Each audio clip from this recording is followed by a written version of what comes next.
Mr. Walter Sherman was born on February 26, 1935 in the town of Nyack, New York. He was the oldest of 5 kids in his family. He joined the Marines with his friend Fred Smith when he was 19 years old. He then went to Parris Island for boot camp. While Sherman was in high school, he worked at a local grocery store called the A&P. He played baseball and basketball while studying and enjoying his life to the fullest as a young man. He enlisted in the Marine Corps the fall after he graduated high school in 1954. His friend Fred Smith had plans to join the Marine Corps before Sherman did.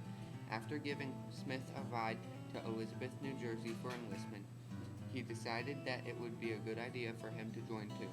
He thought the Marine Corps would fit him because it was a good branch of service and he enjoyed teamwork because of his sports background. Why did you join the Marine Corps? Good branch of the service. Discipline never bothered me.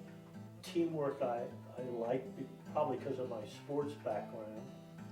And with a good friend, Fred Smith, going in, we happened to join together and went in at the same time. Parris Island was a different way of life than he was used to. The discipline wasn't a problem for him because he was used to having to follow directions for sports that he played growing up.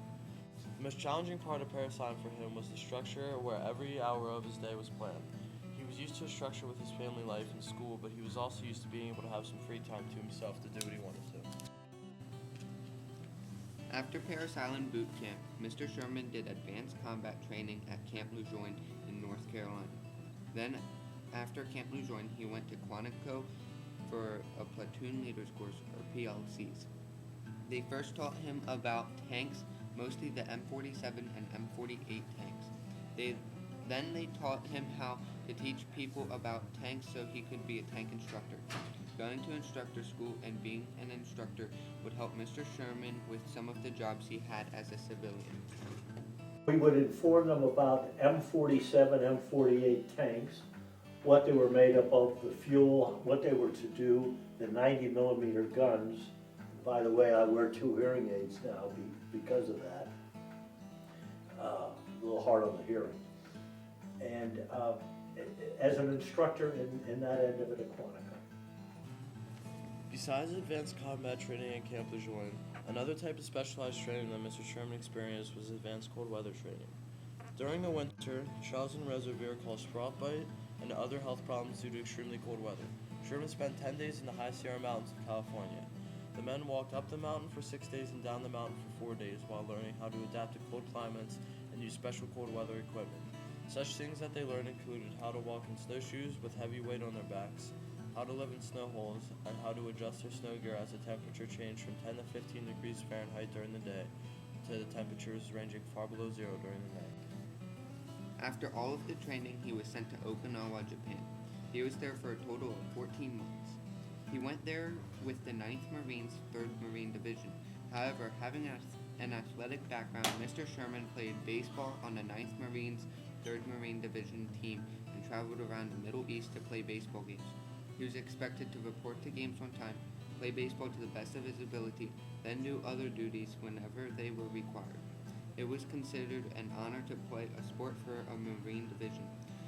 Sherman became good friends with a number of the men that he was playing ball or racking with. He really enjoyed his duty.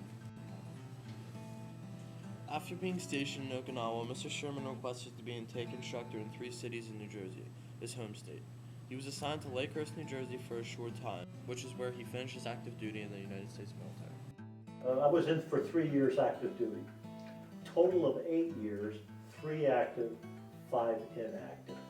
If something had broken out, I probably would have been called back, but again, fortunately for me, that just didn't happen during my time period.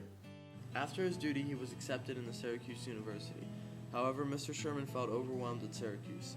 The discipline that he had been used to from being in the service was not present at the university. After talking to his father, Sherman decided that he would drop out of college and find a job back home in November of 1957. He was playing softball for a very talented championship team in New Jersey. The team played around 65 to 85 games a year. He would soon after quit playing softball to focus on his business career. Sherman began in the field of consumer finance and banking. He then had the opportunity to go into residential real estate in 1972. Sherman began working for the Union County Trust Company in London, New Jersey, and Fidelity Union Trust Company as a banker. Mr. Sherman and his wife Lynn retired in September 1990. They had 4 children together and now have 9 grandchildren.